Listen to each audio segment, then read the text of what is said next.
আসসালামু আলাইকুম, কেমন আছেন সবাই? আজকে ছেলের আবদার পূরণ করছি।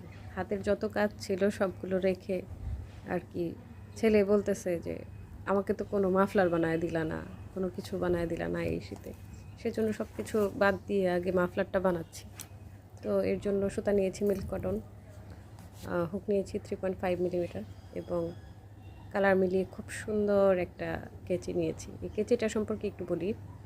এটা ক্রাফট হোমের দিলরুবা আপুর কাছ থেকে নিয়েছিলাম। গত বছর মেবি নিয়েছিলাম। তো এর মধ্যে আর কোনো কাজ করি নাই। এত সুন্দর যে মনে হয় না যে একটু কাজ করি। মনে হয়েছে যে গয়নার বাক্সে রেখে দিই। তো যাই হোক, ফার্স্টে আমরা বরাবরের মতো স্লিপ নট দিয়ে চেন শুরু করব। 6 ইঞ্চি চেন করে নেব। বাচ্চাদের মাফলারের জন্য 6 ইঞ্চি চেইনই মেবি ঠিক আছে।